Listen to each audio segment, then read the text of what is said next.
I've always felt that the day that I'm no longer nervous about doing a game or anxious or at least a little on edge is the day I should probably stop doing it. Because if doing live TV doesn't get your blood pumping, then you probably need to find a different line of work. Ken Mack has been doing live TV for 3 decades. As a producer for CBS Sports, he's helped call the shots behind the scenes for the Super Bowl, March Madness, weekly NFL games, the Tour de France, the Olympics, the U.S. Open, and a lot of other events. And he's won several Sports Emmy Awards for his work. I'm Elizabeth Pearson Garr, and this is the Experience Podcast. In this episode, we get to take a seat in the production truck right next to Ken. I'm a big sports fan, so I had a lot of questions about everything that goes into getting a live sporting event onto the air. Currently, Ken is one of the producers of the NFL on CBS, so he and his team travel around the country, broadcasting a different game each week.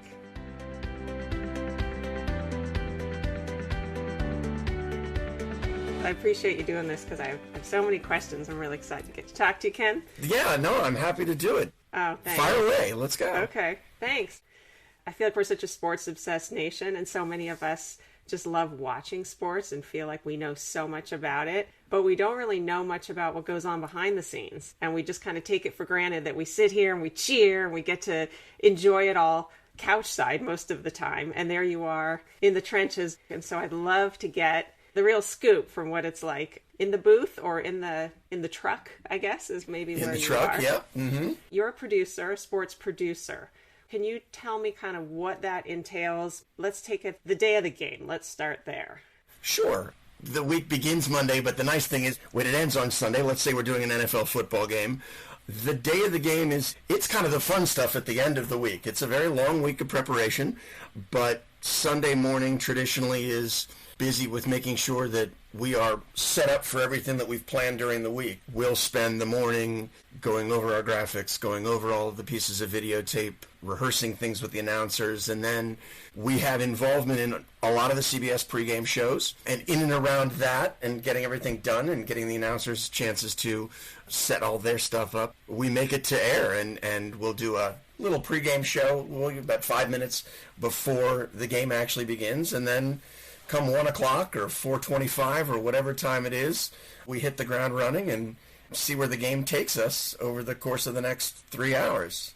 And then the game ends and we wrap everything up, run to the airport, get home, and start the next week so we can do it all again in a different city the following Sunday. So during the game, what are your actual duties? I know you're there, the director's there, and there's several other crew members, but what are your actual jobs? What are you responsible for? The way I've always described it, the producer is like the head coach of any broadcast. He or she is really in charge of the entire vision. That is everything from who we're going to talk to during the week, what storylines we're going to follow, how we're going to construct the way that we get on the air, what we call our open, which can, depending on the game and the timing of it, can be anything from 10 minutes worth of content to 30 seconds before the game gets kicked off. The producer is really in charge of, as I said, storylines, talking to the announcers during the game and during commercial, deciding on all the replays, most of the split-second decisions of everything that you see in a broadcast other than the live cut of it is sort of in the purview of the producer. He or she works very closely with the associate director, who is our eyes and ears connection to the field in terms of coordinating when we're going to go to commercial and things like that. And then the director is really in charge of the live cut of the broadcast. So if you and I are doing a game together and I'll say, okay, coming out of this commercial, we want to talk about this person. And the director says, great. Camera number 2, I need a shot of this person. And camera 3, I need his parents in the stands. And camera 4, I need a big wide shot of the stadium. So when we've had the discussion about the producer as sort of the head coach and the director as the quarterback, it is the quarterback who in many respects is helping to, along with the head coach, execute this vision of what the game is. And obviously that is, if done well, in lockstep and in concert with your announcers, and it's finding that balance as both a producer and director, and they work very closely together.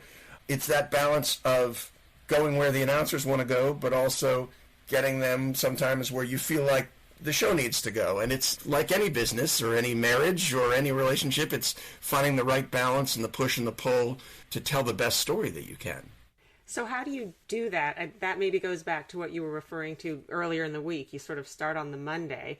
You find the storylines and you're all there together, you with the announcers, and you're all figuring out kind of who's injured or who's strongest that week or what the good tension will be in the game. Yeah, you're exactly right. I mean, for me, the week really begins the moment you get back onto the plane like we were talking about. And it's doing all the things that you've got to do to put that game to bed. I always go back, and the first thing I do after every broadcast is rewatch the game we just did. So I can take notes. Whether I do it Sunday night or Monday morning, I'm taking copious notes because I'm a big believer that the best way to get better for all of us, but for me in particular, is to watch what we're doing. And are we getting into any bad habits? Are we not serving our audience the best way possible? Are there other creative ways to do the things that we have to do? So that's the first step. And then Monday is really, in part, putting things to bed from the previous week. Some meetings that we have with our bosses in New York, going over the telecast, anything that came up that we need to address as we go forward. And then it's a lot of preparation for the following week. And that involves everything from speaking to the teams, reading information, whether it's stuff that they send me or it's stuff that you find on the internet, talking to the announcers and getting their sense of what they want to talk about. It's watching the previous. So let's say the next week we're doing 2 new teams. I need to go back and watch their previous games. I always find that to be a really helpful thing. Hopefully you're tapped in and you're getting a flavor of the NFL every day. It's the world that we live in, but it's also a passion of mine. So it's something that you're following all the time. It'd be tough to do your job if you didn't really enjoy the NFL. I've often said, I think you could do any of the jobs in sports television. You could do them if you weren't a sports fan, but it's hard to do them well. To be passionate, because there's a lot of sacrifices, like there are in any job, but to be gone from home as much as we are, you better love it or it's hard. So during the week, you're preparing for these teams, you're getting to know all the information that you can. You are meeting with your contacts around the league and with the NFL themselves at times to make sure that we're hitting all of the major storylines. And then you're making a plan as the week goes on. And that involves having meetings with the associate directors and broadcast associates that I work with and going over ideas for videotape, what we call videotape. Nothing's on real videotape anymore, and graphic ideas and all those sorts of things. Hey guys, these are the storylines we want to talk about, and that's such a wonderful collaborative thing. We always meet on Tuesday morning, me and a portion of our crew, and go through the things that we think are big storylines. And as the week evolves, those storylines evolve. And so we make sure that we've got full-page graphics and we've got interesting videotape clips, whether they are related to that specific game or whether they are things more big picture or historical or league-wide.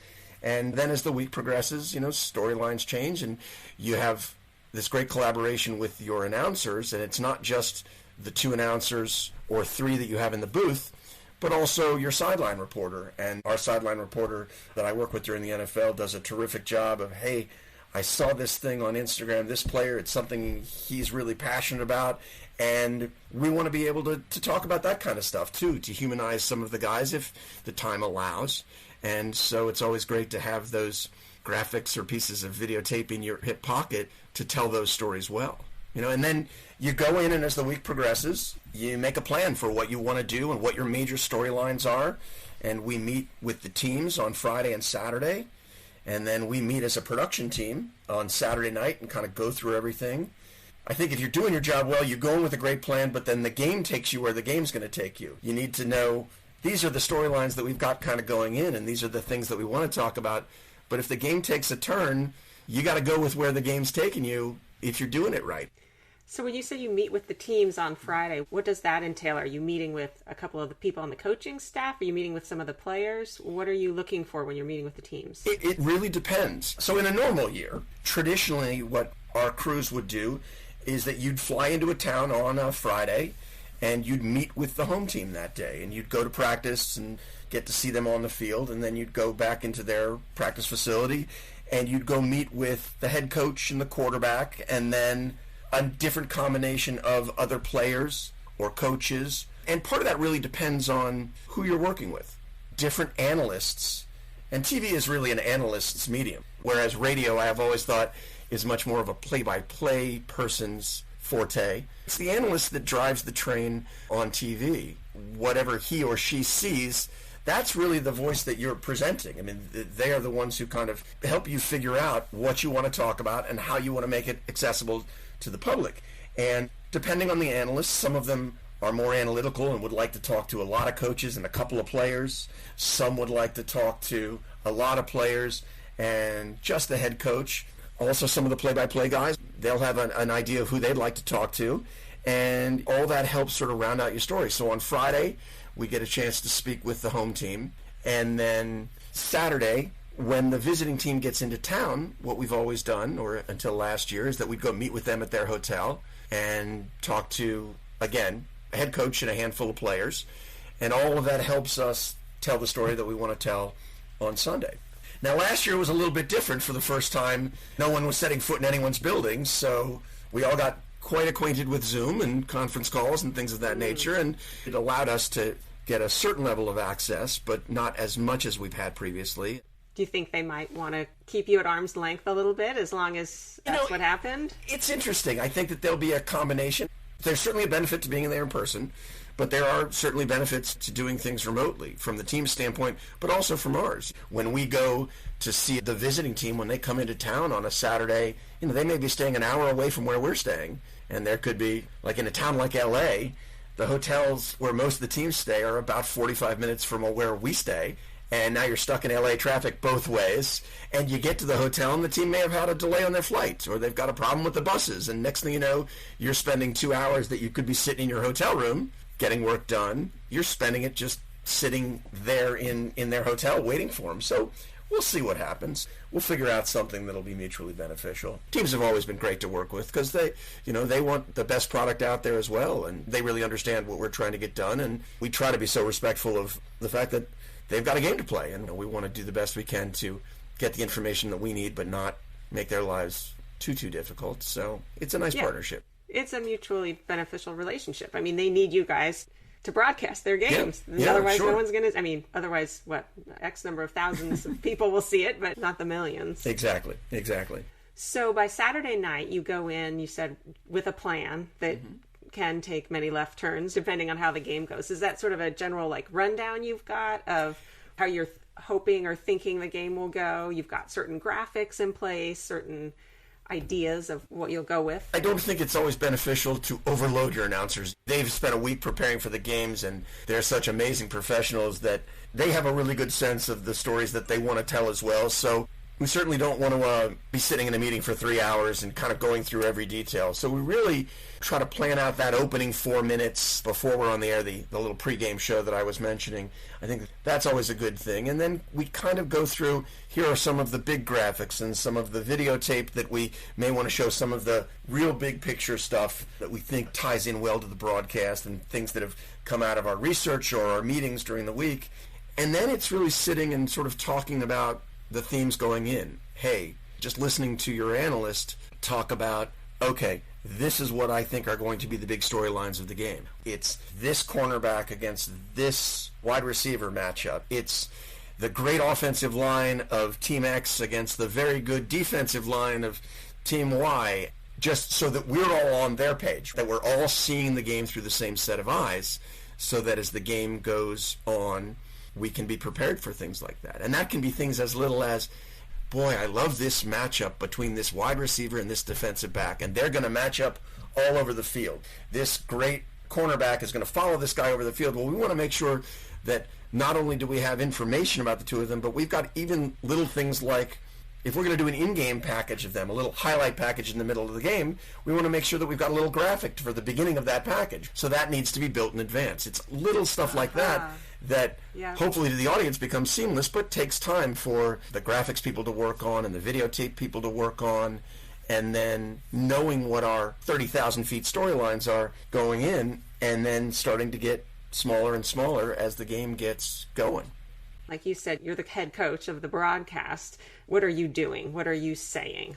plays are happening, and it's 3 hours of constant conversation between producer and director, and then, as I said, a lot of it is between producer and announcers, but also both of the people in what we call the front bench, the producer and director, with the rest of the crew. I've got a team of 5 people in videotape, and they're recording everything, and the moment after a play, all of those split decisions that you're making. Okay, this was a great play, I want to see replays of it. So I'll say to my director, we're going to go to our videotape machines. So I want you to go to VTA, and then after that, go to VTB, and after that, if you have time, go to VTW. And so the director is rolling all of those replays in, but it's also giving the director space for him or her to do their thing. My director during the NFL, Suzanne Smith, has been at CBS for, almost 40 years, and she's terrific. So you want to make sure that she has time to get the live shots that she wants, right? There's a conscious decision after every play. What are we doing here? Are we doing replays? Is there a graphic that we really want to do? Is there a sponsored obligation or a promo for CBS's Sunday night lineup? And after every play, you're making decisions as to what you want to do. And sometimes the best thing to do, oftentimes the best thing to do, is nothing. It's letting the game breathe, letting the director get live shots, letting the announcers talk. It's finding that balance between just putting the right amount of stuff into your bag. That's one thing I was thinking about getting ready for this interview, just as a spectator watching the game. We have no idea until I started thinking about it. How do you make those decisions in that split second of when you're doing the replay, when you're going to the crowd, when you're going to just look at the coach talking to the guys on the sideline or something, when you're going to commercial? I assume there's just certain set times. This is a commercial break time. Obviously, if it's a timeout or something. So it feels like it's a real pressure situation for you there. You're used to it. You're in your zone. You're used to it, but yeah, sure. You hope that most of the time you make the right call, but there's certainly not all the time. And whether it's something as simple as going to a replay when you really don't need it and should be setting up the next play, or going to commercial when perhaps you didn't need to, or those kind of things. You hope that those are few and far between. Things happen. I mean, it's live television, and that's what's exhilarating about it, but that's the tightrope that you sometimes, walk. You were asking about the commercials and the timing.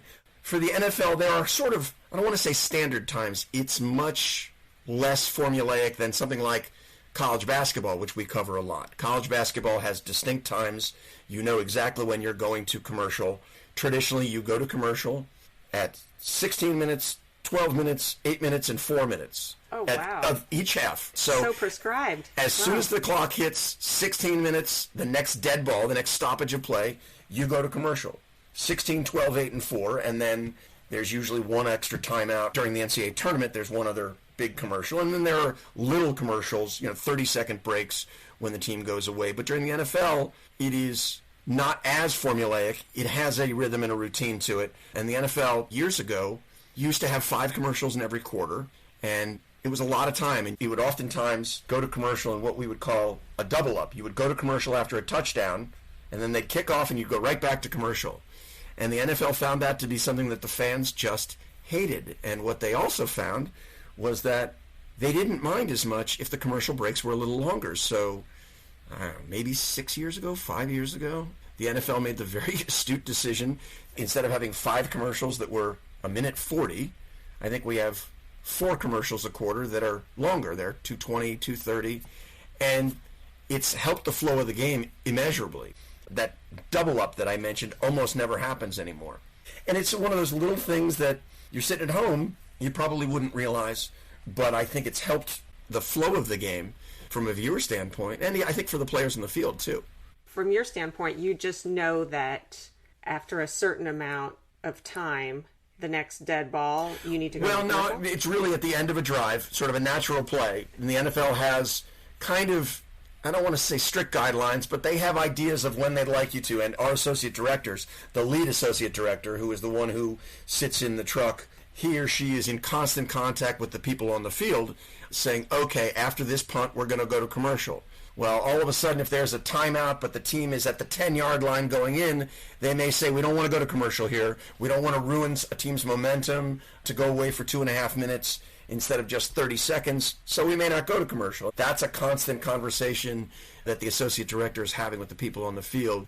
How are you communicating with the announcers? I know the people in the truck you're just talking with because they're right there with you. Well, not all of them. We have multiple mobile units, so we all wear headsets, and I have a microphone, the producer and director both do, that pretty much everyone in the compound can hear all the time. When we're on, they can hear me, so I can talk to all of them, and then they can hit me on this little point-to-point sort of walkie-talkie setup, so that somebody hits a button and it comes straight into my ear so that nobody else needs to listen to it. But there are 3, 4, 5, 6 conversations going on at once.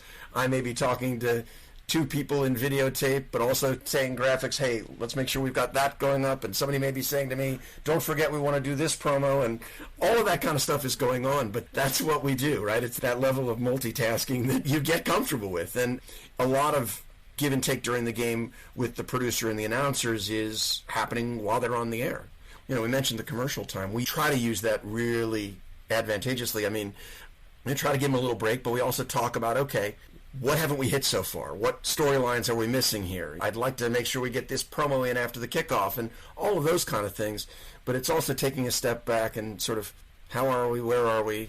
Are we doing too much? Are we doing too little? And just kind of that constant self-check. And then during the game, it's trying to talk to the announcers to help them know where we're going next, but not talk too much to them. And that's a relationship that builds the more years you work together with my analyst. Now we've been together for 4 years. His name's Trent Green. He played all over the NFL. He was a terrific quarterback. And Trent and I have this kind of couple-word code system that I'll say to him, okay, after this play, I'll tell him, I'm going to give you this replay and then that one, or watch this guy on the far end of the line, and then he can circle him, and, you know, so that he can tell me what he sees so that I can give him the replays that help him tell the stories he wants. And sometimes it's me leading him with, hey, I'm going to give you this replay that he knows what's coming so that he can know kind of how to frame his topic. Wow, you're kind of dancing together. That's a great way to put it. And it's the same thing with your play-by-play person and trying to find the right times to get in their ears. Some of them you can talk while they're talking for the entire broadcast, and some really want you to wait. Everyone's different, and they're all so gifted and so talented, and just trying to help them, you know, succeed, helping them show off all the hard work and the talents that they've got to make for the best show. I'm sure it's one of those jobs that a lot of people think, oh, it's so easy. And it's not so easy. It's a real skill set to do that job well. I think to do it well, sure. They put in a ton of work every week. Our announcers, all the CBS announcers that I've worked with, they come so unbelievably prepared for the games, knowing everything from the mundane to the esoteric, I mean, everything. And then it's always a challenge of figuring out how much you can get into a broadcast. One of our announcers has always said, if it's a good game, he's going to have a big board of stuff, and if he gets to 10% of it, that's about the right number. He's going to do all this work, and it may never see the light of day because, again, the game's going to take you where it's going to go. Well, also, he's done what you were saying. He's prepared. Yes. You notice the on-air chemistry that certain teams have, and I was assuming that also went behind the scenes, as it clearly does, because 100%. That really shows, because you can't just throw people out there and assume that the whole ship is going to steady, you know? And so how long do people tend to work together? And does your whole team kind of go from game to game? Yeah. What traditionally happens with CBS during the football season in particular is that you're with a crew and you will be with them for the entire season. And in the case of the announcers and the director, you may be with them for multiple years. My current NFL team that I'm with is Kevin Harlan is our play-by-play man, Trent Green, our analyst, and our sideline reporter is Melanie Collins. And Trent and I, this will be the 5th year that we're together. Kevin's now going to be the 2nd year that he's joined us, and Melanie, I think it's her 4th that we've all been together. And my director, Suzanne, and I have been together for 5 years.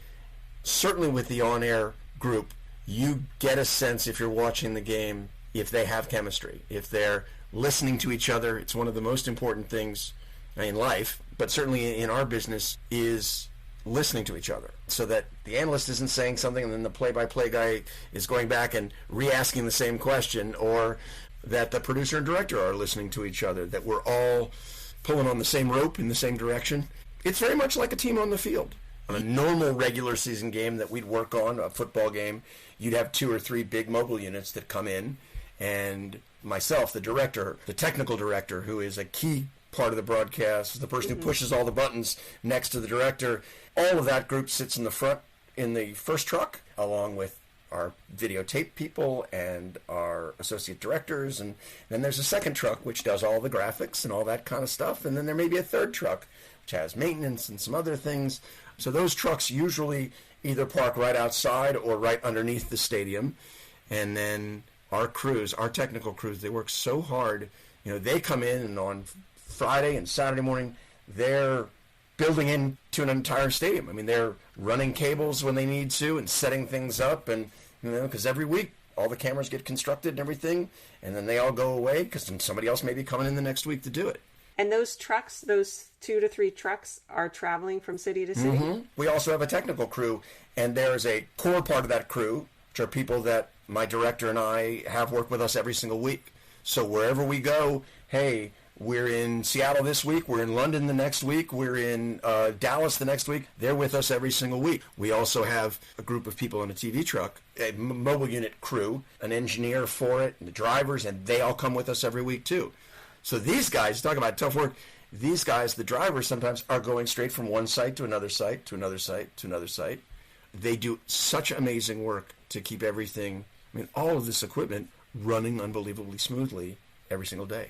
Certainly when you're together week after week and things are going on at home, there are going to be weeks that are harder than other weeks, and there are going to be games that are terrible, and maybe you've got technical difficulties this week, but it's doing the best you can to keep everybody on the same page as much as you can and in the best position to succeed. Have you ever had a circumstance, or what would you do if an announcer or someone on air said something really outrageous or egregious or just off the cuff? Do you just try to talk into their ear and have the other one cover it? It depends on what you mean by egregious. If they say something that's outlandish, but that may be off the wall in terms of the comment, then perhaps it's something you have fun with. Or I've worked with some wacky guys and gals over the years, and you have fun with it. If somebody says something or makes a bold prediction that you think is totally out of left field, call him or her on it. Have some fun with it. If they say something that's inappropriate, certainly that's a different story. And then you've got to figure out the best way to address it, to apologize for it, to clarify it if need be. But that's one of those things that certainly the first line of defense is me and all of us in the truck, but you may also get feedback on something if it's to that level from our bosses who are watching in New York. CBS may have 7 games going on the air at the same time, and there are people watching all of them, and if someone says something out of line, we may be starting to handle it, but they may also say, hey, look, we need you to do this, or we need them to say exactly that. But knock on wood, I haven't had one of those. But, things come up all the time. Whether it's stuff that is related to your broadcast or developing stories the week of the game, the morning of the game, whether it's something legal that's happened the night before to one of the players, or you're doing a college basketball game and something happens with an institution in that week, you need to figure out the ways to best handle it journalistically, and then again, finding the right balance of how much you talk about it and how much you focus on the game itself. So I wanted to get into your head, the hours leading into the game. Do you sort of need to meditate ahead of time, or what's your state, your mental state getting into there? Because that's 3.5, 4 hours of pretty intense work, just needing to be super present. Yes. So are you kind of anxious leading up to that? Are you excited, nervous? All of the above. I've always felt that the day that I'm no longer nervous about doing a game, or anxious, or at least a little on edge, is the day I should probably stop doing it. Because if doing live TV doesn't get your blood pumping, then you probably need to find a different line of work. But try not to be nervous. I think that the best cure for nerves, at least for me, is preparation. If you know that you've done the work all week, all month, all year, if you've been doing the work, then you know that you're ready for it. Doesn't mean that the night before I don't ever have that bad dream. There's every once in a while you have that dream where you're not prepared for a game, and the worst ones to wake up from. But I think if you're prepared, you don't feel overwhelmingly nervous. But look, I mean, certainly the bigger the game, the bigger the stage, the more anxious you are that you've got every T crossed and every I dotted, because you know it's never going to go perfectly. That's the fun of it. That's also the hard part. That's the nature That of is it. right, Yeah. exactly. I mean, the number of times you sit there and go, okay, we're going to do this element or this promo right after this play, and then something major happens. You know, there's a touchdown, there's a penalty, there's any number of weird things happens, and you just need to be able to adjust on the fly. And I think that that's one of the biggest things that I've found over the years is, like they talk about for athletes, whether it's pitchers or defensive backs, or they always say you got to have a short memory. I think it's the same thing in TV. Things will go wrong. Things sometimes go wrong, and you got to make sure that whatever the last thing that happened, whether it was good or bad, doesn't affect the next thing. And being in that moment, I think, is the key to what we do. Well, I think it's also probably exhilarating, and in a way, it's an exciting way to live, because your job makes you be fully in the moment. You have to be fully present. 100%. You're 100% You cannot right. do your job on cruise control. No. So you really are there. And probably at times you ever say, how are we at the end of the fourth quarter already? Or at the end of the game? At times, I think most every game, you're 100% right. You're absolutely right. One of the funny things is when you make the transition, whenever it is, at the end of the football regular season, or if you're doing the playoffs, or you're working on the Super Bowl, the football games they're long. They're 3 hours and change, whatever. But the funniest thing is when you make that transition in the first week of doing college basketball, and all of a sudden you look up and you go, wait, it's halftime already? Like the game's halfway over and you've just settled into a rhythm. It just, like, it goes like that. It's so funny every year. And I've been doing this for decades, and every year you still go, wait a second, it's already halftime? Like, I'm not ready for this, right? How different is it working the Super Bowl versus a regular season game? It's much different on many levels. When I work on the Super Bowl, I go as one of the producers. We have 50 or 60 replay sources at the Super Bowl because we want to make sure that we see everything. And look, it's the biggest event on the yearly sports calendar, and if you're going to have that many people watching it, we want to make sure that we've got everything covered. So you never know when the next play is going to be the play, and you are going to have the angle of it. The best thing about doing a game, but certainly a big game, is when you walk away and you go, I'm exhausted. I've got nothing left in me. That's a good feeling, because I think that means that you've, as you were saying, stayed present and in the moment for as much as you can and really think your way through everything you can, but also feel your way through, because it can't all be paint by numbers. There are moments when you just need to take a step back and remind yourself that doing nothing, just letting the scene play and the crowd cheer and the pictures tell the story, it may be a good time not to do anything, not to talk, not to replay, not to put any graphics in. And again, it's finding that balance of the right time to do all those kind of things. Do you prefer doing the regular season or being a part of the big production on the Super Bowl? I mean, or they each have their own merits? They all certainly have their own merits, but look, you get into a business like this to do big events. When you're doing the Super Bowl, when you're doing anything that's big or unique, it's pretty special. When you get to do something that you know is unlike anything else, that's really fun, whether that's the NCAA tournament or the NFL playoffs. That leads me to another thing I had been curious about, was just all the technological innovations that have happened throughout your career and how that has affected your work and even maybe how the game is played. I think it's made the TV audience much smarter. And I think it's pushed us to innovate. We have a whole team of people who work coming up with creative ways to do all of the technological things, our operations people. And I love the opportunity to try things because, again, it gets you thinking about things a little bit differently. And I think that the technology has done an amazing job of really bringing it to people in a different way. I mean, there are things that we have now on an NFL broadcast that you can't imagine not having on the game anymore. And the best example, I think, is the 1st and 10 line. That little line. I was just thinking of that. The blue line that comes out. Yeah. And I often look at that and I think, how is that so precise? It is a remarkable thing. But think about it, whatever it was, 20 years ago, it didn't exist. And now you can't watch a football game. You know, I go back and you watch games, old games, and you go, where's the first down line, right? Did they get the first down? Even simple things like a constant score in the clock. Now, it's not a humongous technological advance, but it's one of those things that you've just gotten used to as the football fan. Technology's done such a great job of helping make the audience smarter, which has, I think, pushed all of us to do our jobs better and to explain things a little bit better.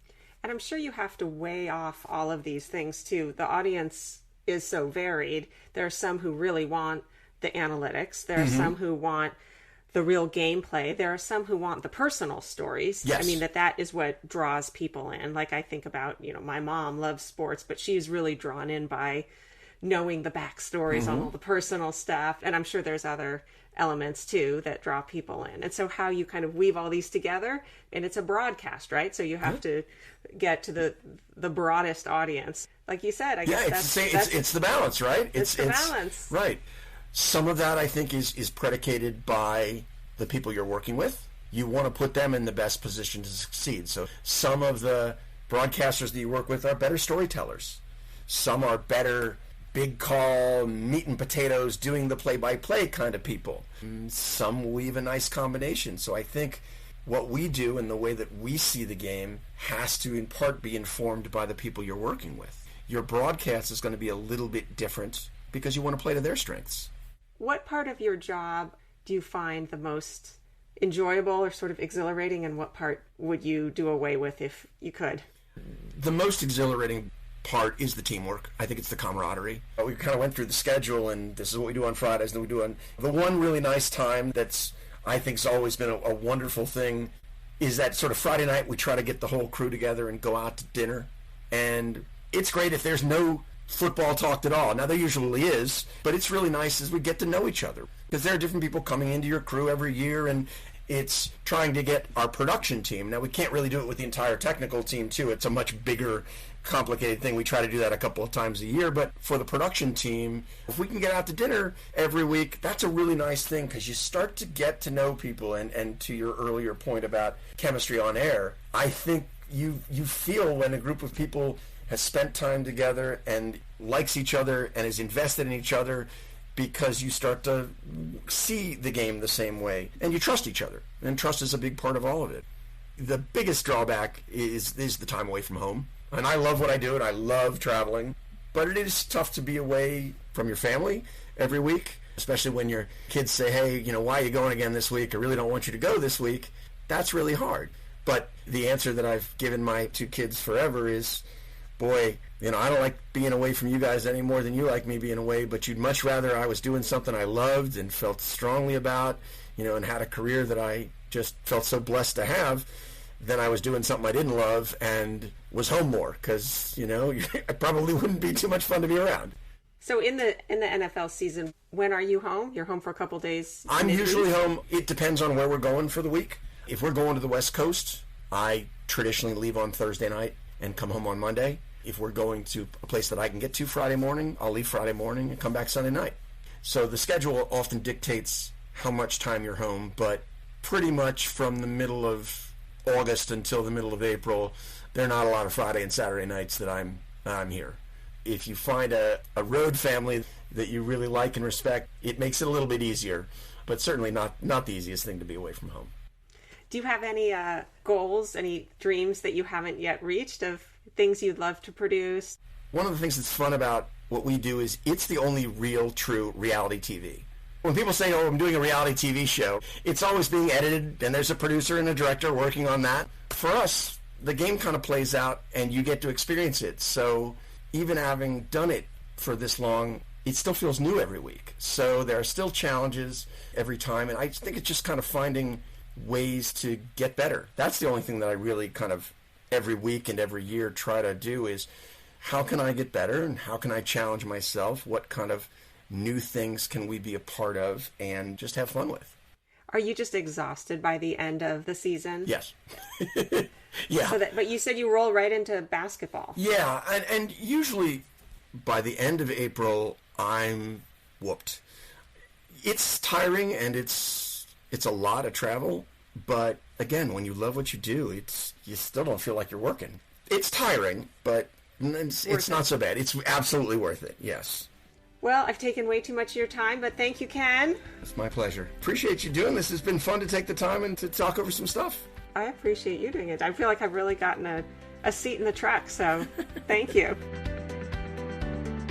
A lot of Ken's experiences as a professional sports producer can apply to all of our lives. Here are some of my takeaways. Number 1, a good way to keep improving is to re-watch or reevaluate your work. 2, be prepared, but also be prepared for change. Go in with a solid plan, but the game is going to take you where the game is going to take you. 3, listen to each other. Collaborative teamwork yields great results. 4, things are never going to go perfectly, and that's the fun of it. 5, have a short memory. Make sure that the last thing that happened, good or bad, doesn't affect the next thing that happens. And finally, number 6, sometimes the best thing to do is nothing. Many thanks to the wonderful Ken Mack for sharing his time and expertise in sports production with me. Please visit our website, theexperiencepodcast.net, to explore other episodes, sign up for our insiders list and newsletter, and find out how to follow us on social media.